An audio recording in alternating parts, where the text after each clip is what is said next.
बिस्मिल्लाहिर्रहमानिर्रहीम। अस्सलाम वालेकुम नादरीन, आप यूट्यूब चैनल देख रहे हैं। मैं इमरान खान हूं। इमरान खान साहब ने जेल से 7 नकात भिजवाए हैं कौम के नाम, और ये उनका एक बड़ा इंपॉर्टेंट पैगाम है जिसमें आपको ये पता चल जाएगा कि इमरान खान साहब जिस दिन गिरफ्तार हुए थे उस दिन कहां खड़े थे और आज इतनी लंबी कैद गुजारने के बाद कहां खड़े हैं।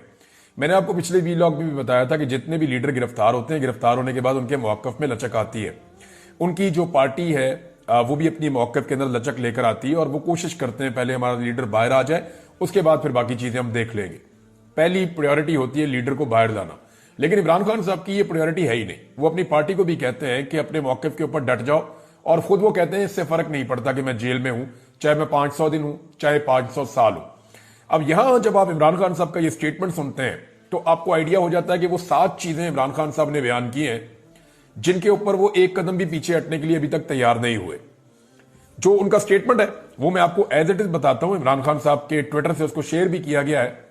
साबिक वजीर आजम इमरान खान का अडियाला जेल से पाकिस्तानी कौम के नाम पैगाम। तहरीक इंसाफ ने हमेशा आईन और कानून के मुताबिक जिद्दोजहद की है, मगर मुल्क पर मुसल्लत माफिया हमेशा आईन और कानून की खिलाफ वर्जी करता है। 9 मई और 26 नवंबर की तहकीकात के लिए जुडिशल कमीशन का क्याम और अंडर ट्रायल असीरान की रिहाई हमारे जायज मुतालबात हैं। ये वो 2 मुतालबात हैं जो इमरान खान साहब ने कहे थे कि मैं अपनी सिविल नाफरमानी की तहरीक को रोकूंगा। अगर आप ये मुतालबात मानते हैं तो फिर मुज़ाकरात उसके बाद होंगे। मैं सिविल नाफरमानी की तहरीक चंद दिनों के लिए मुअख्खर कर रहा हूं। इस दौरान तहरीक इंसाफ के खदोखाल और टाइमलाइन का फैसला करूंगा। यह बहुत इंपॉर्टेंट है। 7 ऐसी वजूहात हैं जिनकी वजह से हमारे लिए सिविल नाफरमानी की तहरीक शुरू करना जरूरी हो चुका है। अब सिविल नाफरमानी की तहरीक पे बहुत तनकीद हो रही थी। इमरान खान साहब की अपनी पार्टी के अंदर कई लोग जो है वो इसके ऊपर पूरी तरह आवाज नहीं उठा रहे थे। लोग डरे हुए थे और इमरान खान की पार्टी के लोगों को ब्लैकमेल भी किया गया। ये कहा भी गया कि देखें आप हैं तो पाकिस्तानी, तो ये कैसे मुमकिन है कि आप पाकिस्तान के अंदर सिविल नाफरमानी की तहरीक चलाकर मुल्क को नुकसान पहुंचाए। ये सवाल उठाया गया। अब इस पे इमरान खान साहब ने जवाब दिया कि हमें क्यों ये तहरीक चलानी पड़ रही है। तो ये 7 वजूहात हैं जो इमरान खान साहब ने बताई है। नंबर 1, 2023 में लंदन प्लान के तहत पंजाब और खैबर पख्तूनख्वा असेंबलियों के इलेक्शन आईन के बरखिलाफ 90 दिन के अंदर नहीं कराए गए, क्योंकि इलेक्शन से पहले तहरीक इंसाफ को खत्म करना मकसद था। पहली वजह उन्होंने बताई कि हमारे साथ पहली ज्यादती जो बड़ी हुई, अभी उन्होंने ये नहीं कहा कि मेरी हुकूमत कैसे गिराई गई, वो उसके बाद 2023 में आए। उन्होंने कहा जी हमारे इलेक्शन ही नहीं करवा रहे थे, ये 90 दिन आईन और कानून कहता है, इन्होंने आईन और कानून तोड़ दिया, इलेक्शन नहीं करवा रहे थे कि पीटीआई का पहले सफाया करो। नंबर 2, वो ये कह रहे हैं कि 9 मई से पहले ही मुझ पर 140 से जायद मुकदमात बना दिए गए। रेंजर्स ने मुझे इस्लामाबाद से अगवा किया, जिसको सुप्रीम कोर्ट ने गैर कानूनी करार दिया। 9 मई एक फॉल्स फ्लैग ऑपरेशन था जिसके तहत हमारे लोगों को गिरफ्तार करना मकसद था। 10,000 अफराद को गिरफ्तार करके झूठे मुकदमात में जेलों में डाल दिया गया। हमारे कारकुनान और पार्टी रहनुमाओं पर तशद्दुद किया गया, उनके घरों को तोड़ा गया, उनके खानदानों को हिरासा किया गया, उनको अदालतों से जमानत मिलते ही किसी नए झूठे पर्चे में गिरफ्तार कर लिया जाता। मेरे अगवा से लेकर कारकुनों पर तशद्दुद, गिरफ्तारियां, सब कुछ गैर कानूनी और गैर आईनी था। इस जुल्म के खिलाफ सुप्रीम कोर्ट में पिटीशन दायर की, लेकिन सुप्रीम कोर्ट ने इंसानी हकूक की इन बदतरीन खिलाफ वर्जियों का नोटिस तक न लिया। कादी फायद ईसा हुकूमत के साथ मिला हुआ था। 1971 के बाद कभी किसी पार्टी पर इस तरह का रियासती जबर नहीं किया गया। नंबर 3 पे इमरान खान साहब ने बताया कि तमाम गैर कानूनी और गैर जमहूरी हरबों के बाद उनको गलतफहमी थी कि 8 फरवरी को तहरीक इंसाफ इलेक्शन नहीं जीत सकती। सिकंदर सुल्तान राजा और कादी फायद ईसा ने मिलकर पार्टी निशान छीना, जो पार्टी को बैन करने के मुतरादिफ था। हमारे उम्मीदवारों को निशाना बनाया गया। 3 उम्मीदवारों को जबरदस्ती इलेक्शन से दस्तबरदार करवाया गया। चौथी ऑप्शन का बंदा खड़ा हुआ, आप अंदाजा कर लें। फिर चौथी चीज इमरान खान साहब बता रहे हैं कि उनको इंजीनियरिंग के जरिए इलेक्शन जीतने का इस कदर यकीन था कि नवाज शरीफ अपनी विक्ट्री स्पीच भी तैयार कर चुका था, लेकिन तकरीर से पहले उनको पता चल गया कि पाकिस्तान तहरीक इंसाफ इलेक्शन जीत गई है। फिर उन्होंने फॉर्म 47 के जरिए इलेक्शन फ्रॉड किया। कमिश्नर रावलपिंडी ने इस फ्रॉड को कंफर्म किया और गवाही दी, लेकिन उस पर भी निजाम इंसाफ खामोश रहा और कोई नोटिस ना लिया। नंबर 5, इस रिजीम चेंज के बाद के 2.5 सालों में यूं तो इंसाफ के निजाम पर कब्जे के लिए हर जाबराना और गैर इखलाकी हरबा इस्तेमाल किया गया, लेकिन 26वीं आईनी तरमीम के जरिए अदालतों की आजादी के ताबूत में आखिरी कील ठोंक दिया गया। अपनी मर्जी के जज लगाने के लिए आइन के साथ खिलवाड़ किया गया। इस तरमीम की मंजूरी के लिए जो हरबे इस्तेमाल किए गए वो भी एक मजायका खेज दास्तान है। लेकिन इस सारे मामले पर भी ना अदलिया ने कोई नोटिस लिया, ना रियासत का चौथा सतून समझे जाने वाला मीडिया इसके खिलाफ आवाज बुलंद करने की इखलाकी जुर्रत कर सका। नंबर 6, सुप्रीम कोर्ट के फुल कोर्ट के फैसले के बावजूद तहरीक इंसाफ को आज तक मखसूस नशिस्तें नहीं दी गई। यह ना सिर्फ तौहीन अदालत है बल्कि अवामी फैसले की तौहीन और जमहूरियत पर शब खून भी है। नंबर 7, 26 नवंबर को हमारे पुरअमन और निहत्ते सियासी कारकुनों पर गोलियां बरसाई गई। हमारे कारकुनान मुकम्मल तौर पर पुरअमन थे, उन्होंने किसी को नुकसान नहीं पहुंचाया था। उनका मुतालबा आइन और कानून और जमहूरियत की बहाली था, ना तो लॉ एंड ऑर्डर की सूरत-ए-हाल थी, ना ही कोई और पुरतशद्दुद कार्रवाई हुई। लेकिन इसके बावजूद हमारे लोग शहीद किए गए। 12 लोग मगरिब से पहले शहीद किए गए और बाकियों को रात बिजली बंद करके गोलियां मारी गई। इन हालात में जब पाकिस्तानियों से तमाम आईनी हुकूक छीन लिए गए हैं, पार्लियामेंट और सुप्रीम कोर्ट पर कब्जा कर लिया गया है, पुरअमन एहतजाज का हक भी छीन लिया गया है, कानून और आइन की बुनियादें हिला दी गई हैं, अपने ही शहरियों पर गोलियां भी चलाई जा रही हैं, इदारों को अवाम के मुकाबले में लाने की कोशिश की जा रही है, तो सिविल नाफरमानी की तहरीक शुरू करना कौम की मजबूरी बन चुकी है। इसके अलावा अपोजिशन लीडरान को जेल में मुलाकात के लिए मैं वेलकम करता हूं।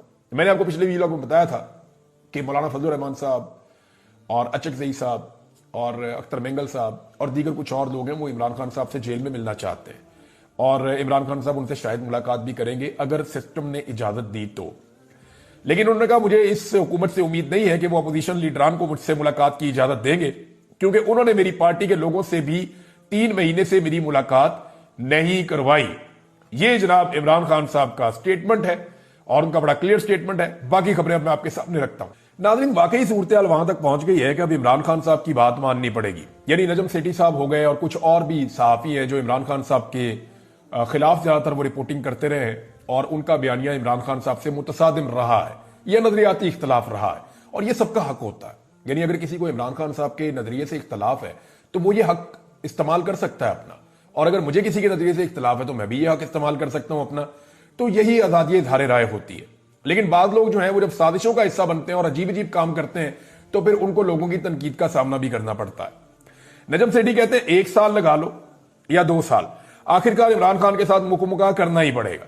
बेहतर है इमरान खान के साथ बात करके इसे अपने और मुल्क के लिए इस्तेमाल कर लें। बटन दबाकर इमरान खान फारिग नहीं किया जा सकता।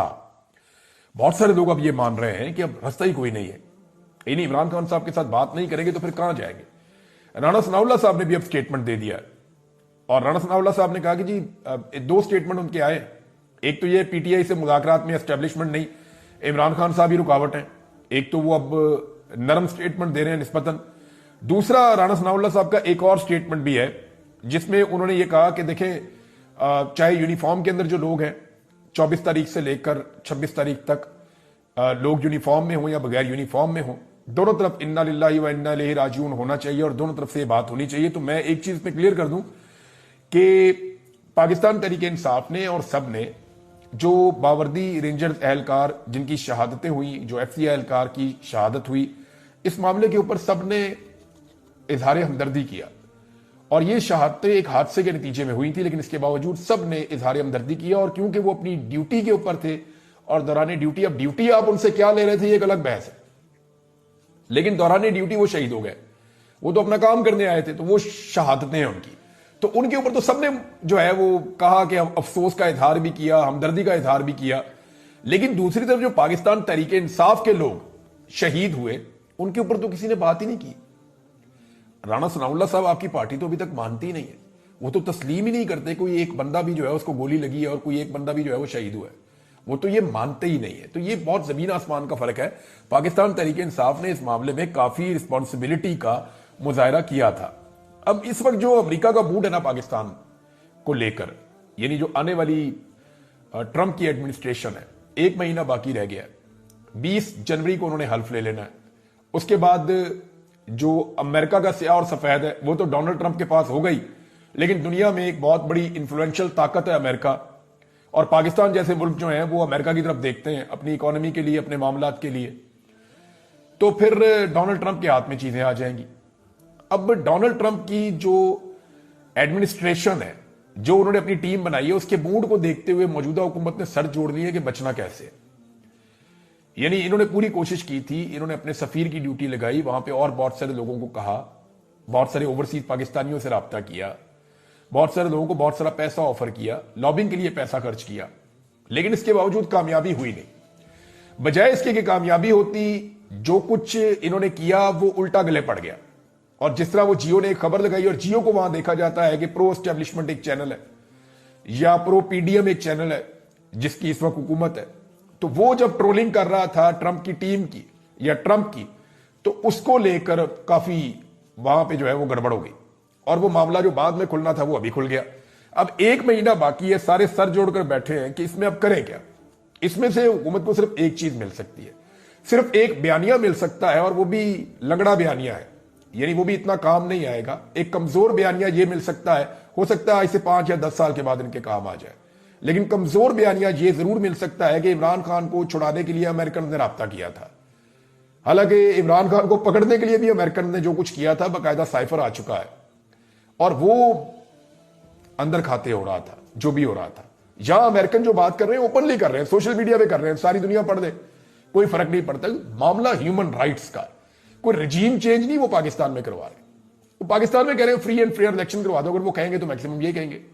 वो ये कह रहे हैं कि इमरान खान को इंसाफ दे दो, गैर कानूनी तौर पर उसको जेल में रखा हुआ। सारे ओवरसीज पाकिस्तानी ये रोजाना कहते हैं, इनका मुतालबा ही एक है कि फ्री इमरान खान, और वो टॉप ट्रेंड भी कर रहा है तब से लेकर अब तक। अब इंतजामिया को और एस्टेब्लिशमेंट को मसला यह है कि पाकिस्तानी हुकूमत के जो बड़े नाम हैं उन्हें, और एस्टेब्लिशमेंट के जो बड़े लोग हैं उन्हें ये प्रॉब्लम पेश आ सकती है डोनाल्ड ट्रंप के दौर में कि उनके ऊपर पाबंदियां लग जाएं। देखिए, पाकिस्तान के ऊपर तो पाबंदियां अमेरिका लगाए ये तो कोई भी नहीं चाहेगा, और ना पाकिस्तान के ऊपर पाबंदियों की कोई हमायत करेगा। इससे अमेरिका के खिलाफ मुखालफत में पाकिस्तान के अंदर इजाफा हो जाएगा, और पाकिस्तान तहरीक इंसाफ और पाकिस्तान के जो ओवरसीज हैं वो सारे भी अमेरिकन गवर्नमेंट को ये इन्फ्लुएंस करेंगे कि आप पाकिस्तान पर पाबंदी ना लगाएं। और उन्होंने मुतालबा भी यही किया है कि अगर आपने पाबंदी लगानी है तो जो लोग जुल्म सितम कर रहे हैं, जो लोग इंसानी हकूक की खिलाफ वर्जियां कर रहे हैं, जो लोग जमहूरियत को और आजादी इजहार राय को नुकसान पहुंचा रहे हैं, आप उन पर पाबंदियां लगा दें। और यही उनसे मुतालबात किए जाते हैं ओवरसीज की जानिब से। तो अगर ये पाबंदियां लग जाती हैं तो डोनाल्ड ट्रंप के दौर में बहुत मुमकिन है कि पाकिस्तानी हुकूमत के बहुत सारे लोग और पाकिस्तान की एस्टेब्लिशमेंट के लोग अपने वीजों के लिए, अपनी ट्रैवलिंग के लिए, इनके ऊपर ट्रैवलिंग के बैन लग जाएं, इनके ऊपर वीजाज के बैन लग जाएं, इनके ऊपर जो है इनके एसेट्स के ऊपर बैन लग जाएं, एसेट्स इनके सीज कर दिए जाएं। तो ये बहुत सारी चीजें हो सकती हैं, तो उन लोगों को बहुत प्रॉब्लम हो जाएगा। अब इसके ऊपर सर जोड़कर बैठे हैं कि करें क्या। पीछे रह गया 1 महीना। अब 1 महीने में इमरान खान को चाहे डरा के, चाहे धमका के, चाहे प्यार से, चाहे पांव पकड़ के, चाहे मना के, कुछ ना कुछ करके इन्होंने मैनेज करना है। और अगर ये 1 महीना भी गुजर जाता है तो फिर उसके बाद जो कॉन्सिक्वेंसेज हैं वो मेरी अंडरस्टैंडिंग के मुताबिक पाकिस्तान पे नहीं होंगे, वो शख्सियात के ऊपर होंगे। क्योंकि अमेरिका ने भी इस बात को अंडरस्टैंड किया है कि पाकिस्तान में इस वक्त जो कुछ भी हो रहा है वो शख्सियात की वजह से हो रहा है, वो ख्वाहिशात की वजह से हो रहा है। और पाकिस्तान या पाकिस्तान की रियासत इसके अंदर उस तरह इन्वॉल्व नहीं है। ये चंद लोगों की बंद कमरे में बैठ के जो ख्वाहिशात हैं उन्होंने पाकिस्तान को यहां तक पहुंचाया है, और उन्हीं ख्वाहिशात की तकमील में पूरे पाकिस्तान के वसाइल इस्तेमाल किए जा रहे हैं यरगमाल बनाते हुए। तो ये है जनाब, इसको देखते हुए इस वक्त इस हुकूमत को बहुत ज्यादा परेशानी है कि हमने इन मामलात से निपटना कैसे है।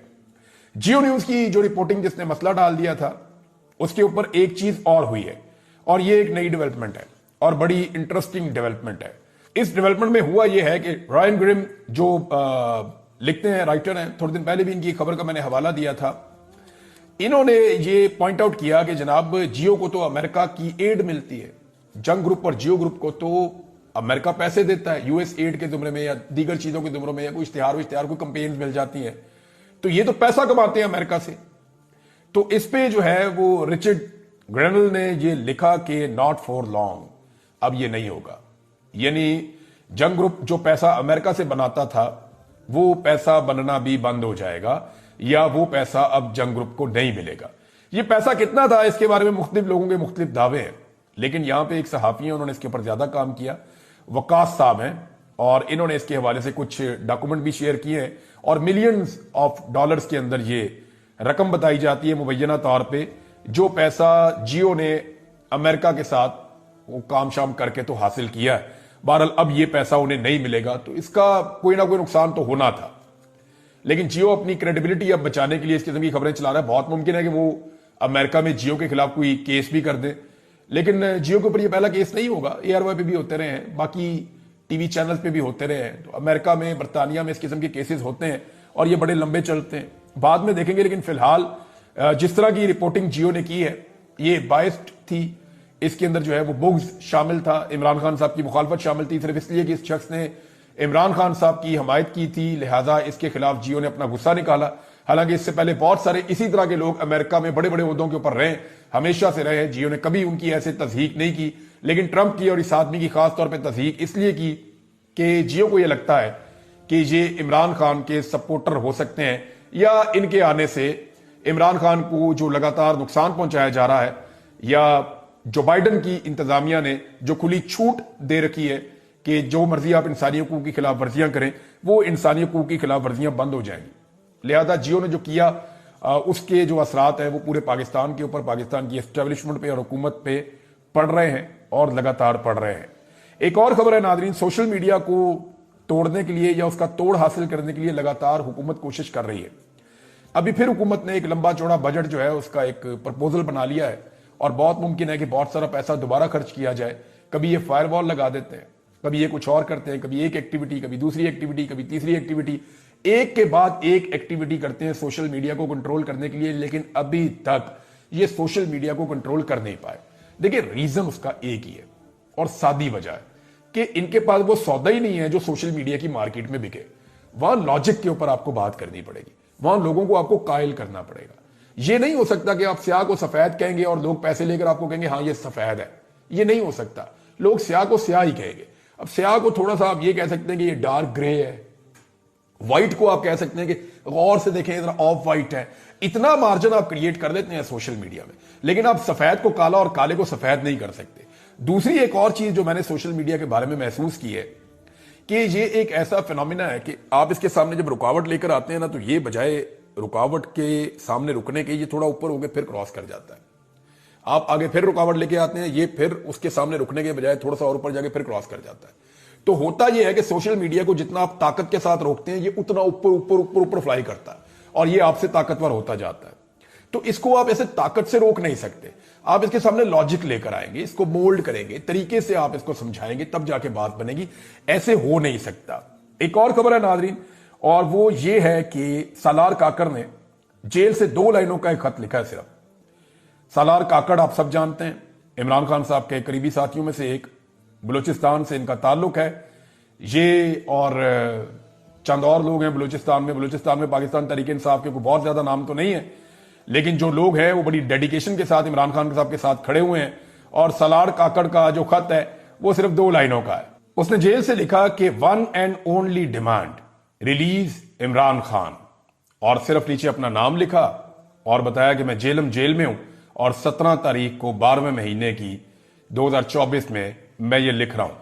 अब आप अंदाजा करें कि इमरान खान साहब के लोगों की उनके साथ वाबस्तगी कितनी ज्यादा है। नाज़रीन, इस वीलॉग का वक्त खत्म हो गया है, लेकिन जाते जाते आपको एक चीज और बताऊं कि ये पूरी कौम को कैदी नंबर 804 के पीछे लगा करना, हुकूमत चुप करके चीजों की कीमतें बढ़ा देती है और 1 या 2 दिन के बाद रोला डाल देती है कि देखें महंगाई कम हो रही है। पाकिस्तान तहरीक इंसाफ बतौर अपोजिशन इस चीज में मुकम्मल तौर पर नाकाम रही है कि वो हुकूमत की खामियां, उनकी नालायकियां, उनकी नाअहली या वो जो महंगाई में इजाफा करते जा रहे हैं उनकी इकोनॉमिक पॉलिसीज के ऊपर तनकीद कर सके। क्योंकि तहरीक इंसाफ का ज्यादा फोकस इस बात पे रहा है कि वो अपने हुकूक कैसे हासिल करें। यानी उनको इतना तंग किया गया कि वो अपने मामलात में उलझ कर रह गए और वो कोई एक ऐसी टीम नहीं बना सके जो हुकूमत की गलत पॉलिसीज की निशानदेही करती रहे, हुकूमत की नालायकी, नकम्मेपन की और 2-4 और चीजें जो है जो हुकूमत कर रही है कंटिन्यूसली, उनके ऊपर कोई नुक्ताचीनी कर सके। मेरे ख्याल में तहरीक इंसाफ को एक ऐसा ग्रुप तश्कील देना चाहिए जो हकायक को कौम के सामने लेकर आए। अभी बड़ी खामोशी के साथ इन्होंने दोबारा से गैस की कीमतों में इजाफा कर दिया।